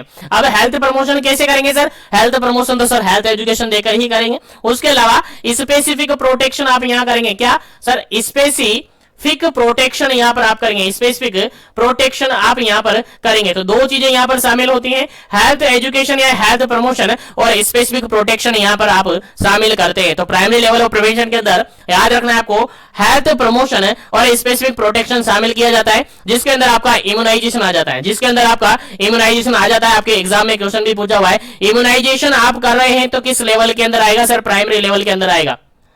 सर न्यूट्रिशनल एजुकेशन दे रहे हैं तो किस लेवल के अंदर आएगा सर, ये भी प्राइमरी लेवल के अंदर आएगा। सर कॉन्ट्रासेप्टिव्स अपन दे रहे हैं तो किसके अंदर आएगा सर, कॉन्ट्रासेप्टिव भी आप जो कॉन्ट्रासेप्टिव्स अवेलेबल करवाते हैं वो भी आपका प्राइमरी लेवल के अंदर ही आएगा। याद रखिएगा, इंपॉर्टेंट है। चलिएगा थर्ड यहां पर ऑप्शन था tertiary level of prevention. Sir tertiary level of prevention के अंदर क्या आएगा sir, tertiary level of prevention के अंदर जनरली आपकी जो डिसेबिलिटी लिमिटेशन होता है वो आएगा। डिसेबिलिटी और लिमिटेशन या रिहैबिलिटेशन यहां पर आएगा। डिसेबिलिटी लिमिटेशन क्या आएगा सर, डिसेबिलिटी लिमिटेशन यहां पर आता है सर, डिसेबिलिटी लिमिटेशन यहां पर आता है सर। उसी के साथ आपका रिहैबिलिटेशन यहां पर आता है, रिहैबिलिटेशन यहां पर आता है। तो याद रखिएगा, तीनों ही आपको याद रखनी है, तीनों ही लेवल ऑफ प्रिवेंशन आपको याद रखना है। उसके अलावा प्रीमोडियल लेवल ऑफ प्रिवेंशन भी आपको याद रखना है। प्रीमोडियल लेवल ऑफ प्रिवेंशन के अंदर लाइफ मॉडिफाई किया जाता है, लाइफस्टाइल मॉडिफिकेशन किया जाता है, वहां पर रिस्क फैक्टर्स एब्सेंट होता है। इसलिए आप सबसे कहना है, बार बार कह रहा हूं कि लेवल ऑफ प्रिवेंशन के रिगार्डिंग मैंने सेपरेट सेशन अवेलेबल करवा रखा है, उसको जरूर देखें, वो देख लेंगे तो बिल्कुल लेवल ऑफ प्रिवेंशन के रिगार्डिंग कोई भी क्वेश्चन आपका गलत नहीं होगा। 100% श्योरिटी के साथ, 100% गारंटी के साथ मैं बोल रहा हूं। चलेगा, इस क्वेश्चन का राइट आंसर क्या होगा सर, पेप स्मीयर कंडक्ट कर रहे हैं तो डायग्नोसिस अपन कर रहे हैं, और सर अर्ली डायग्नोसिस और ट्रीटमेंट कहां आता है सर, सेकेंडरी में आता है sir, secondary level of prevention के अंदर आता है। ऑप्शन नंबर बी यहां पर करेक्ट आंसर हो जाता है। चलेगा, आगे बढ़ते हैं यहाँ पर नेक्स्ट क्वेश्चन पर। उम्मीद है सेशन समझ में आ रहा होगा। क्वेश्चन समझ में आ रहे तो क्वेश्चन सेशन को लाइक शेयर जरूर करते रहेगा ताकि सभी तक सेशन पहुंचे, और जो भी चैनल पर पहली बार विजिट कर रहा है चैनल को जरूर से सब्सक्राइब करके बेल आइकन कॉल पे प्रेस करें ताकि इसी तरीके से कंटिन्यू सेशन आपको मिलता रहे। चलेगा, नेक्स्ट क्वेश्चन की बात अपन करते हैं। 16 नंबर क्वेश्चन है, 16 नंबर क्वेश्चन है, और कहता क्या है देखिएगा, tertiary level of prevention of a disease is related to. अब बताइएगा, अभी मैंने बता दिया सारे लेवल ऑफ प्रिवेंशन, अब आपको बताना है कि sir tertiary level of prevention के अंदर क्या शामिल होता है, बताइए फटाफट। ऑप्शन पहला यहाँ पर वैक्सीनेशन शामिल होता है, ऑप्शन सेकंड है यहाँ पर गुड न्यूट्रिशन शामिल होता है, ऑप्शन थर्ड है यहाँ पर rehabilitation to normal physical mental and social health यहां पर होगा, और फोर्थ ऑप्शन यहां पर गुड रेस्ट एंड स्लीप यहां पर होगा। चलेगा, फटाफट से आंसर दीजिएगा क्या इसका करेक्ट आंसर होगा। क्वेश्चन तो समझ में आ गया ना। क्वेश्चन सिंपल सा कह रहा है टर्सरी लेवल ऑफ प्रिवेंशन के अंदर कौन सा ऑप्शन करेक्ट आंसर होगा। टर्सरी लेवल ऑफ प्रिवेंशन की बात हमने कही थी सर, क्या आंसर होगा सर? सिंपल सी बात है सर, सिंपल सी बात है। अगर एलिमिनेशन मेथड आप लगाएंगे तो इजीली निकाल देंगे सर। वैक्सीनेशन सर प्राइमरी में आता है sir, good nutrition sir primary में आता है सर, गुड रेस्ट और स्लीप ये भी प्राइमरी में आप दे सकते हैं। उसके अलावा अगर बात करें तो ऑप्शन नंबर सी यहां देखिएगा, रिहैबिलिटेशन, नॉर्मल फिजिकल मेंटल और सोशल हेल्थ। देखिएगा मैंने बताया था डिसेबिलिटी लिमिटेशन और रिहैबिलिटेशन आपका टर्सरी लेवल ऑफ प्रिवेंशन के अंदर आता है, याद रखिएगा। तो रिहैबिलिटेशन कहां आता है sir? Tertiary level of prevention के अंदर आता है। ऑप्शन नंबर सी यहां पर करेक्ट आंसर होगा।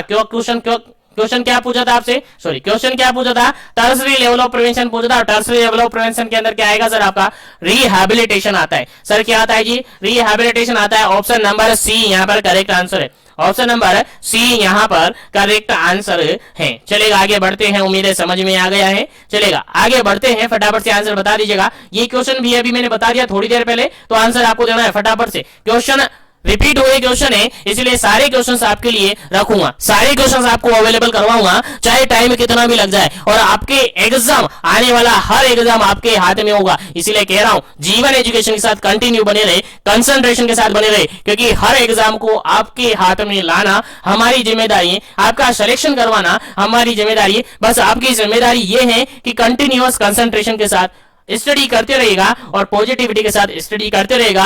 100% आने वाला एग्जाम आपके लिए ही है और आपका सिलेक्शन 100% होगा। चलेगा, क्वेश्चन 70 नंबर है। 70 नंबर क्वेश्चन कहता है early diagnosis and promote treatment. चलेगा, बताया किस लेवल के अंदर आता है, फटाफट से बता दीजिएगा क्योंकि सबको याद हो गया होगा अभी तक। तो पहला ऑप्शन यहाँ प्राइमरी लेवल के अंदर आएगा, सेकेंडरी के अंदर आएगा, सी ऑप्शन यहाँ पर टर्सरी के अंदर आएगा, डी ऑप्शन यहाँ पर स्पेसिफिक प्रोटेक्शन के अंदर आएगा। फटाफट से आंसर दीजिएगा। Early diagnosis and promote treatment, early diagnosis और ट्रीटमेंट किसके अंदर आता है जी? आंसर दीजिएगा। और ये क्वेश्चन अभी राजस्थान के अंदर जो बीपीसीसीएचएन का एग्जाम हुआ था उसके अंदर भी एज इट इज क्वेश्चन आया था, लेकिन यूनिवर्सिटी ने इसका आंसर गलत बता दिया। यूनिवर्सिटी ने आंसर की में गलत डाल दिया। अब बात बाकी काफी सारे लोग कह रहे हैं कि सर हम रेट लगाए, रेट लगाने का कहा है उन्होंने, लगा सकते, लेकिन लगाने का कोई पर्पज नहीं, क्योंकि बीपीसीसीएचएन के अंदर ऑलमोस्ट सभी स्टूडेंट ने काफी अच्छा परफॉर्म किया है, क्योंकि उन्होंने जीवन एजुकेशन के साथ स्टडी किया था, और आउट ऑफ 70 मेजोरिटी में आंसर मेरे पास आ रहे हैं कर 60 प्लस है। मेजोरिटी में कैंडिडेट मुझे कमेंट कर रहे हैं, मेजोरिटी में कैंडिडेट मुझे बात कर रहे हैं, मुझे मैसेज कर रहे हैं सर हमारे बहुत ही अच्छे क्वेश्चन पेपर बनाए और बहुत ही अच्छा क्वेश्चन पेपर रहा है आपकी वजह से। तो 60 प्लस समथिंग क्वेश्चन सभी के राइट रह रहे जो भी जीवन एजुकेशन के साथ जुड़े हुए थे। तो आगे आप सबसे यही कहना है कि जीवन एजुकेशन के साथ आगे भी जुड़े रहिएगा, ताकि आगे भी आपको इंपॉर्टेंट क्वेश्चन सेशंस अवेलेबल करवाए जा सके। चलेगा, यहां पर अर्ली डायग्नोसिस और ट्रीटमेंट की अपन बात करें तो सर सेकेंडरी लेवल के अंदर आता है। सर सेकेंडरी लेवल के अंदर आता है, सोचने समझने की बात ही नहीं है सर, सेकेंडरी लेवल के अंदर आता है, हमें याद है, कंफर्म 100% याद है। चलेगा, सेकेंडरी लेवल के अंदर यहां पर ये शामिल कर दिया जाता है। क्या सर? अर्ली डायग्नोसिस और ट्रीटमेंट। चलेगा, आगे बढ़ते हैं नेक्स्ट क्वेश्चन पर। इस क्वेश्चन का राइट आंसर क्या हो जाता है? 17 का बी आंसर हो जाता है। चलेगा, आगे बढ़ते हैं नेक्स्ट क्वेश्चन पर। चलेगा, ये क्वेश्चन भी मैंने अभी बताया था थोड़ी देर पहले, आंसर दीजिएगा क्या इसका करेक्ट आंसर होगा। आंसर दीजिएगा। इम्यूनाइजेशन इज यूज्ड, इम्यूनाइजेशन किया जा रहा है, वैक्सीनेशन किया जा रहा है, बताइए फटाफट से कौन से लेवल के अंदर शामिल किया जाएगा। ऑप्शन फर्स्ट है प्राइमरी लेवल, सेकेंड ऑप्शन है यहाँ पर secondary level of prevention, third option है टर्सरी लेवल ऑफ प्रिवेंशन और फोर्थ ऑप्शन है स्पेसिफिक प्रोटेक्शन। चलेगा, आंसर दीजिएगा। इम्यूनाइजेशन किया जा रहा है तो किस लेवल के अंदर शामिल करते हैं, किस लेवल के अंदर इसको शामिल करते हैं? उम्मीद है सभी को याद है, जिसको याद नहीं है वो याद रखेगा। यार इतनी बार मैं बोल चुका हूं कि क्वेश्चन 100% आपके एग्जाम में आएगा। नर्सिंग हिस्ट्री का एक भी एग्जाम ऐसा नहीं है जिसके अंदर लेवल ऑफ प्रिवेंशन से क्वेश्चन नहीं आया, लेवल ऑफ प्रिवेंशन से क्वेश्चन नहीं आया, ऐसा कोई भी एग्जाम नहीं है जिसके अंदर नहीं आया है। हर एग्जाम के अंदर पूछा जाता है, हर एग्जाम के अंदर आता है। चलेगा, फटाफट से आंसर दीजिएगा क्या इसका करेक्ट आंसर होगा। चलिए, यहां पर करेक्ट आंसर की अपन बात करें तो सर इम्यूनाइजेशन आपका प्राइमरी लेवल ऑफ प्रिवेंशन के अंदर आता है। अभी थोड़ी देर पहले मैंने बताया था सर प्राइमरी लेवल के अंदर क्या क्या आता है। सर प्राइमरी लेवल के अंदर आता है आपका हेल्थ प्रमोशन। क्या आता है जी? हेल्थ प्रमोशन आता है। सर हेल्थ प्रमोशन कैसे करेंगे? Sir health promotion by health education, health promotion by health education, याद रखिएगा। उसके अलावा सर स्पेसिफिक प्रोटेक्शन आता है। सर स्पेसिफिक प्रोटेक्शन आता है। सर स्पेसिफिक प्रोटेक्शन के अंदर क्या आता है? सर कॉन्ट्रासेप्टिव्स आते हैं। सर कॉन्ट्रासेप्टिव्स आते, क्वेश्चन आ सकता है कि कॉन्ट्रासेप्टिव अवेलेबल करवा रहे हैं तो किस लेवल के अंदर आएगा? सर आंसर जाएगा आपका प्राइमरी लेवल के अंदर। उसके अलावा आपका आता है इम्यूनाइजेशन यानी वैक्सीनेशन जो है वो आपका इसके अंदर आता है। क्वेश्चन यहां पूछा हुआ है वैक्सीनेशन यानी इम्यूनाइजेशन से, आंसर क्या जाएगा सर? आंसर जाएगा यहां पर option number first primary level, क्योंकि स्पेसिफिक प्रोटेक्शन अपन वहां पर दे रहे हैं। क्या दे रहे हैं सर? स्पेसिफिक प्रोटेक्शन अपन दे रहे हैं तो प्राइमरी लेवल के अंदर शामिल किया जाएगा। बिल्कुल करेक्ट आंसर है। चलेगा आगे बढ़ते हैं अपन नेक्स्ट क्वेश्चन पर, आगे बढ़ते हैं नेक्स्ट क्वेश्चन पर। और नेक्स्ट क्वेश्चन आपके सामने काफी इंपॉर्टेंट है 19 नंबर। ये भी अभी थोड़ी देर पहले मैंने आपको बताया था, थोड़ी देर पहले मैंने आपको बताया था। मैं कह रहा हूं हर एग्जाम आपकी मुट्ठी में होगा, लेकिन आपको कंसंट्रेशन के साथ पढ़ना होगा, क्योंकि जीवन एजुकेशन आपकी हर बुक्स, आप कहते हैं ये बुक लो वो बुक लो, ये बुक लेने की जरूरत नहीं पड़ेगी, लेकिन कंटिन्यूअसली बने रहेगा जीवन एजुकेशन के साथ। बुक लेने की जरूरत नहीं पड़ेगी, पीआर पढ़ो चाहे टारगेट पढ़ो, कोई सी भी पढ़ो, लेकिन कंसंट्रेशन के साथ चलेगा। क्वेश्चन बताइएगा, life modification is an example of, life modification किया जा रहा है, लाइफ को मॉडिफाई किया जा रहा है, तो आंसर आपको देना है क्या इसका करेक्ट आंसर होगा। अभी थोड़ी देर पहले मैंने आंसर बताया था एज इट इज क्वेश्चन का। चलेगा, पहला ऑप्शन यहां पर है primordial level of prevention, B option है primary level of prevention, C option है सेकेंडरी लेवल ऑफ प्रिवेंशन, और डी ऑप्शन यहां पर टर्सरी लेवल ऑफ प्रिवेंशन। फटाफट से आंसर दीजिएगा क्या इसका करेक्ट आंसर है। लाइफ का मॉडिफिकेशन किया जा रहा है तो किस लेवल का प्रिवेंशन होगा। मान के चलिएगा कोई पर्सन है, मान के चलिएगा कोई पर्सन है स्मोकिंग कर रहा है। क्या कर रहा है जी? सर स्मोकिंग कर रहा है। अब उसको किसी कारण से पता चल गया है, किसी ने बता दिया है sir smoking is dangerous to health, जो कि पाउच के अंदर ही लिखा रहता है, तो स्मोकिंग करने से आपको प्रॉब्लम हो सकती है। वो अपनी लाइफ को मॉडिफाई कर देता है और स्मोकिंग को क्या कर देता है? बंद कर देता है। स्मोकिंग नहीं करता है, स्मोकिंग को बंद कर देता है और उसने अपनी लाइफ को मॉडिफाई कर लिया है। बताइए किस लेवल का प्रिवेंशन, बताइए किस लेवल का prevention. Sir sir sir sir यहां पर तो बात करें तो लाइफ मॉडिफिकेशन किया जा रहा है तो primordial level of prevention होगा। Sir primordial level of prevention होगा, बोलना नहीं है। लाइफ को मॉडिफाई किया जा रहा है क्योंकि वहां पर रिस्क फैक्टर अवेलेबल नहीं है, वहां पर रिस्क फैक्टर ही नहीं है, पॉजिटिव फैक्टर भी नहीं है, रिस्क फैक्टर भी नहीं है। अगर मॉडिफाई करना है अपने को, देखिएगा मॉडिफाई कर रहा है, लाइफ को मॉडिफाई किया जा रहा है, यानी पर्पज ये होता है कि रिस्क फैक्टर को आने ही नहीं देना है, रिस्क फैक्टर को आने ही नहीं देना है। अगर रिस्क फैक्टर नहीं आएगा तो फिर डिजीज भी नहीं होगी, और डिजीज नहीं होगी तो फर्दर के लेवल की जरूरत ही नहीं पड़ेगी, फर्दर लेवल की जरूरत ही नहीं पड़ेगी। तो यहां पर बेसिकली जो हथियार अपने पास होता है प्री मॉडियल लेवल ऑफ प्रिवेंशन के अंदर, बेसिक हथियार हमारे पास होता है, वो एक ही हथियार होता है, एजुकेशन दो भर भर के एजुकेशन दो, तो हेल्थ एजुकेशन प्रोवाइड करना, और हेल्थ एजुकेशन में बताना लोगों को कि ये एक्टिविटी है, लाइक स्मोकिंग है, लाइक टोबैको है, लाइक अल्कोहल है, लाइक आपको स्पाइसी फूड है, ये सारे आपके लिए आगे जाकर फर्दर कॉम्प्लिकेट कर सकते हैं, फर्दर इंजरी कर सकते हैं, तो इनको नहीं लो, और लो तो एक लिमिट में लो, ठीक है। तो जैसे कि हेल्दी फूड है, हेल्दी फूड लो, बैलेंस डाइट लो, ये वगैरह अपन उसको बताएंगे। तो बेसिक हथियार यहां पर होता है हमारे पास हेल्थ एजुकेशन। और प्रिवेंशन की बात करें तो primordial level of prevention इसके अंदर शामिल होता है, और लाइफ मॉडिफिकेशन यहां पर होता है। तो प्री मॉडियल लेवल के अंदर लाइफ मॉडिफिकेशन किया जाता है, याद रखेगा, भूलना नहीं है। चलेगा, नेक्स्ट क्वेश्चन की बात करते हैं। यहां तक के सारे क्वेश्चन आपको समझ में आ गए तो चैनल को सब्सक्राइब कर लीजिएगा। चलेगा, नेक्स्ट क्वेश्चन की बात करें, 20 नंबर क्वेश्चन है, और 20 नंबर क्वेश्चन कहता है specific protection and health promotion are the measures of. चलेगा, बता दीजिएगा इस क्वेश्चन का राइट आंसर फटाफट से दीजिएगा ताकि अपन आगे बढ़े नेक्स्ट क्वेश्चन पर। चलिए, क्वेश्चन क्या कह रहा है? स्पेसिफिक प्रोटेक्शन देना है, उसके अलावा हेल्थ प्रमोशन करना है। सर हमने पढ़ा था अभी थोड़ी देर पहले, याद आ रहा होगा, सबको आ रहा होगा, सबको याद आ रहा होगा। स्पेसिफिक प्रोटेक्शन अपन दे रहे हैं, हेल्थ प्रमोशन अपन कर रहे हैं, तो सर लेवल ऑफ प्रिवेंशन हमें याद आ रहा है। फटाफट से बताइए। यहां पर देखा पहला ऑप्शन यहां पर primary prevention, secondary prevention, tertiary prevention और स्पेसिफिक प्रोटेक्शन। फटाफट से बताइएगा क्या इसका करेक्ट आंसर होगा। कौन सा ऑप्शन यहां पर आ रहा है? सभी को आ रहा होगा, बिल्कुल। चलेगा, फटाफट से आंसर बता दीजिएगा क्या इसका करेक्ट आंसर होगा। चलिए, सबको याद है स्पेसिफिक प्रोटेक्शन दे रहे हैं और हेल्थ प्रमोशन अपन दे रहे हैं। बिल्कुल सीधी सी बात है sir, option number first correct answer होगा। ऑप्शन नंबर फर्स्ट यहाँ पर करेक्ट आंसर होगा, प्राइमरी लेवल ऑफ प्रिवेंशन के अंदर शामिल किया जाएगा सर। कहां शामिल किया जाएगा? प्राइमरी लेवल ऑफ प्रिवेंशन के अंदर शामिल किया जाएगा। अभी जस्ट थोड़ी देर पहले मैंने आपको बता दिया था कि स्पेसिफिक प्रोटेक्शन देना है और हेल्थ प्रमोशन देना है, हेल्थ एजुकेशन देना है, इम्यूनाइजेशन देना है, कॉन्ट्रासेप्टिव्स देने हैं। सब कहां आएंगे सर? सब कहां आएंगे sir? Primary level of prevention के अंदर आएंगे। सब प्राइमरी लेवल ऑफ प्रिवेंशन के अंदर आएंगे। तो याद रखिएगा ऑप्शन नंबर यहाँ पर ए बिल्कुल करेक्ट आंसर है। प्राइमरी लेवल ऑफ प्रिवेंशन के अंदर इंक्लूड किया जाता है स्पेसिफिक प्रोटेक्शन और हेल्थ प्रमोशन। उम्मीद है यहाँ तक के सारे क्वेश्चन आपको समझ में आ गए होंगे। और अभी भी आप सबसे कहना चाहूंगा, जो भी कैंडिडेट क्लास में जुड़े हुए हैं, सेशन को लाइक शेयर नहीं किया तो लाइक शेयर कर दीजिएगा, और चैनल पर पहली बार विजिट करें तो चैनल को सब्सक्राइब जरूर कर लीजिएगा ताकि इसी तरीके से कंटिन्यू सेशन मिले। और हेल्थ से रिगार्डेड और लेवल ऑफ प्रिवेंशन से रिगार्डेड ऑलरेडी मैंने स्पेसिफिक करके एक स्पेशल सेशन बना रखा है, उसको जरूर से विजिट कर लीजिएगा, आपको 100% समझ में आएगा। तो उम्मीद है यहाँ तक के सारे क्वेश्चन आपको समझ में आ गए होंगे। तो आज के सेशन को यहीं पर अपन फिनिश करेंगे, रिमेनिंग क्वेश्चंस को आगे फर्दर डिस्कस करेंगे नेक्स्ट सेशन के अंदर। उम्मीद है क्वेश्चन सेशन समझ में आया होगा।